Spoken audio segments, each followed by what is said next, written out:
Baiklah, Assalamualaikum warahmatullahi wabarakatuh. Perkenalkan, nama saya Faris Sadila Firdaus, NIM 2007-13-4787 dari jurusan Teknik Sipil C akan mempresentasikan tentang studi kasus penanggulangan banjir, tepatnya di Kota Pekanbaru.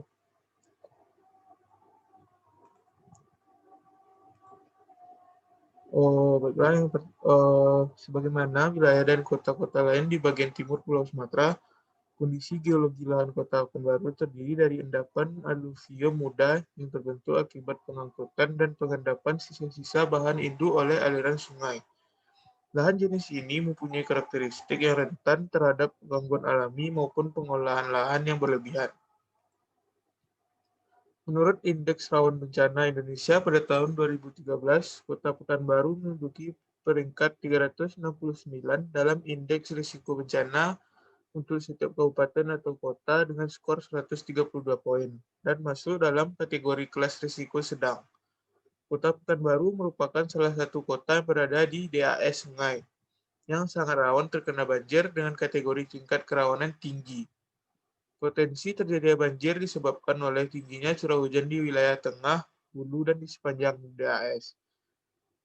Kota Pekanbaru menjadi daerah yang cukup serius terkena dampak banjir Sungai Siak dan luas daerah rawan banjir di Kota Pekanbaru mencapai 8.755 hektar di tahun 2011. Data ini diambil dari Balai Wilayah Sungai Sumatera III pada tahun 2011. Wilayah kerawanan banjir di Kota Pekanbaru ini dapat dibagi menjadi empat kelas. Itu yang pertama, tingkat kerawanan sangat rawan seluas 123.336 km. Yang kedua, dengan tingkat rawan dengan luas 429.655 km. Dan yang ketiga itu kurang rawan seluas 85.074 km. Dan di tingkat tidak rawan hanya dengan seluas 0,182 km. Dan itu tidak terlihat di dalam peta karena persentasenya sangat kecil. Wilayah yang sangat rentan banjir di Pekanbaru itu di sepanjang bantaran Sungai Siak terdapat dalam Kecamatan Rumbai, Rumbai Pesisir, Payung Sukaki, Senapelan, 50 Kota, dan Tenayan Raya. Dan di bagian selatan dalam Kecamatan Tampan, Marpoyan Damai, dan Bukit Raya. Kejadian banjir di Kota Pekanbaru dapat dipandang alami karena kondisi geomorfologi daerah terjadi akibat bentukan banjir, serta dapat dipandang sebagai buatan oleh manusia atau man-made karena kelalaian dalam mengatur kondisi tata ruang, mengontrol perkembangan area terbangun, dan perilaku manusia dalam mengelola lingkungan, serta adaptasi yang berjalan lambat untuk mengatasi banjir. Banjir di Kota Pekanbaru umumnya terjadi akibat curah hujan yang tinggi, anak-anak sungai sebagai saluran primer belum tertata dengan baik, dan jaringan drainase yang belum tersambung seluruhnya, serta belum lancarnya aliran pada saluran drainase yang ada. Genangan air ini disebabkan karena belum tuntasnya saluran drainase yang mengalir air limpahan hujan ke anak sungai dan ke sungai. Selain itu, ada pula banjir yang memang disebabkan oleh rendahnya permukaan tanah pada lokasi yang berdekatan dengan Sungai Siak, Sungai Sago, Sungai Sail, Sungai Senapelan, Sungai Air Hitam, dan Sungai Sibam.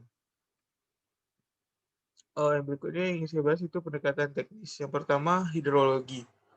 Kota Pekanbaru mempunyai iklim tropis dengan suhu udara maksimum berkisar antara 31 derajat Celcius sampai 33,40 derajat Celcius. Dengan suhu udara minimum berkisar antara 23,4 derajat Celcius sampai 24,4 derajat Celcius. Curah hujan antara 73,9 sampai 584,1 mm per tahun. Kelembaban maksimum berkisar antara 85,5% sampai 93,2% dan kelembaban minimum berkisar antara 57,0 sampai 67,7%. Ini membuktikan bahwa curah hujan di Kota Pekanbaru cukup tinggi, sehingga ini merupakan salah satu faktor penyebab terjadinya banjir.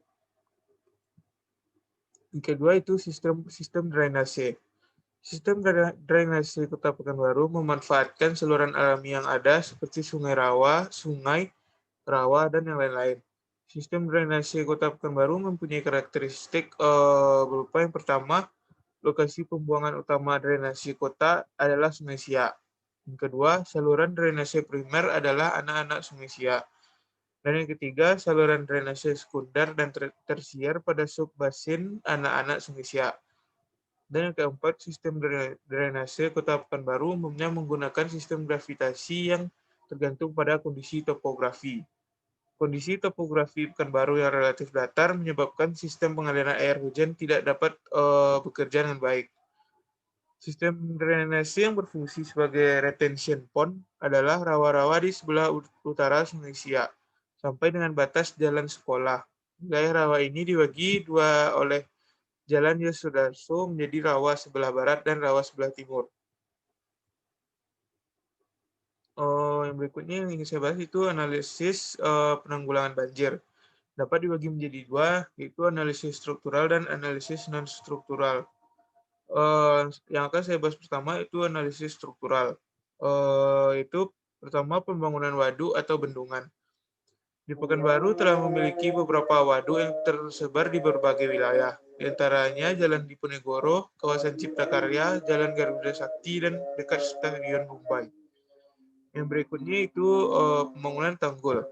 Pembangunan tanggul-tanggul di pinggir Sungai Siak pada titik-titik daerah rawan banjir di Kota Pekanbaru bertujuan mencegah air meluap pada tingkat ketinggian tertentu ke daerah dataran banjir. Yang berikutnya itu pembangunan kanal.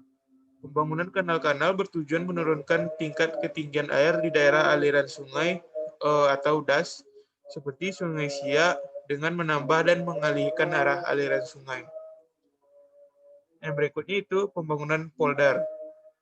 Pembangunan poldar bertujuan mengumpulkan dan memindahkan air dari tempat dengan elevasi rendah ke tempat yang elevasi lebih tinggi dengan menggunakan mesin pompa. Yang berikutnya itu pelurusan sungai. Pelurusan sungai bertujuan untuk melancarkan dan mempercepat aliran air mencapai muara. Yang kedua itu analisis penanggulangan banjir. Yang berikutnya adalah analisis non-struktural. Yang pertama yang dapat dilakukan itu mengkonservasi tanah dan air di hulu sungai. Konservasi tanah dan air di hulu sungai seperti Sungai Siak, Saul, Senapelan, dan Sago untuk menekan besarnya aliran permukaan, mengendalikan besarnya debit puncak banjir, serta pengendalian erosi untuk mengurangi pendangkalan atau sedimentasi di dasar sungai. Di mana kegiatan ini merupakan gabungan antara rekayasa teknik sipil dan teknik agro. Yang berikutnya yaitu pengelolaan dataran banjir. Dapat berupa penataan ruang dan rekayasa di dataran banjir yang diatur sedemikian rupa bertujuan meminimalisir risiko kerugian atau bencana bila tergenang banjir. Rekayasa dalam bidang bangunan antara lain berupa rumah tipe panggung, rumah susun, jalan layang, jalan dengan pengerasan beton, penggunaan rumah atau gedung bertingkat di sekitar Sungai Siak atau Saul, Senapelan, dan Sago. Sedangkan rekayasa di bidang pertanian dapat berupa pemilihan jenis tanaman yang tahan genangan. Yang berikutnya itu pemetaan dataran banjir di Kota Pekanbaru. Pemetaan dataran banjir yaitu pembuatan peta mencakup area-area yang terkena dampak banjir. Frekuensi banjir, analisa frekuensi, dan laporan-laporan kerusakan. Peta-peta lereng dan peta-peta terkait lain, seperti penggunaan lahan, vegetasi dan kepadatan penduduk, dan peta-peta infrastruktur. Kemudian analisis penanggulangan banjir ini dapat juga dibagi berdasarkan jangka pendek dan jangka panjang. Jangka pendek dapat berupa membangun, meningkatkan, memperbaiki atau normalisasi dan memelihara sungai, tampungan air, dan drainase beserta peralatan dan fasilitas penunjangnya. Yang berikutnya itu menyusun peraturan dan menertibkan daerah bantaran sungai. Yang berikutnya, sosialisasi penanggulangan banjir. Hal ini diperlukan dalam rangka meningkatkan kesadaran masyarakat akan pentingnya menjaga dan memelihara lingkungan, serta meningkatkan kesadaran masyarakat mematuhi peraturan yang berlaku. Yang berikutnya itu membangun fasilitas pengolah limbah dan sampah. Yang berikutnya itu jangka panjang dapat berupa menegakkan hukum terhadap pelanggaran pengelolaan daerah aliran sungai, membuat sumur resapan, merevisi tata ruang provinsi maupun kota secara terkoordinasi dan terintegrasi, mengendalikan perkembangan lingkungan dan pengembangan daerah hulu, dan membuat penampungan air berteknologi tinggi. Baiklah, kesimpulan dapat saya ambil dari presentasi saya kali ini yaitu penyebab terjadinya banjir di Kota Pekanbaru ini karena disebabkan ada beberapa hal, yaitu curah hujan yang tinggi, pengembangan kota yang tidak terkendali, tidak sesuai tata ruang daerah, dan tidak berwawasan lingkungan sehingga menyebabkan berkurangnya daerah resapan air di Kota Pekanbaru, drainase kota yang tidak memadai akibat sistem drainase yang kurang tepat, kurangnya prasarana drainase, dan kurangnya pemeliharaan. Luapan alasan berikut itu luapan sungai ketika hujan dan berkurangnya kapasitas pengaliran sungai akibat penyempitan sungai, dan masalah terbesar itu sampah. Kerugian yang kita rasakan saat ketika banjir melanda Kota Pekanbaru itu berupa korban manusia, kerusakan rumah penduduk, sekolah dan bangunan sosial, prasarana jalan, tanggul sungai, jaringan irigasi, dan prasarana publik lainnya, terganggunya transportasi, terjadinya kemacetan yang parah, rusak, hingga hilangnya lahan budidaya seperti tambak dan kolam ikan yang dibuat oleh masyarakat. Dan selain dari dampak bersifat material, banjir juga membawa kerugian non material antara lain wabah penyakit, menurunnya kenyamanan lingkungan, serta menurunnya kesejahteraan masyarakat akibat kegiatan perekonomian yang terhambat. Penanggulangan banjir di Kota Pekanbaru ini dapat dilakukan jika kedua pihak itu pihak masyarakat dan pihak pemerintah dapat berkoordinasi dengan baik. Diharapkan kepada masyarakat untuk lebih meningkatkan kesadarannya terhadap kebersihan lingkungan dengan cara tidak membuang sampah sembarangan yang dapat menyumbat saluran drainase sehingga menyebabkan banjir pada saat hujan. Dan pihak pemerintah diharapkan dapat lebih giat dalam menanggulangi banjir dan meninjau langsung lokasi banjir serta melihat penyebab-penyebab terjadinya banjir dan mencari solusi bersama. Baiklah, sekian presentasi dari saya. Jika ada kekurangan mohon dimaafkan.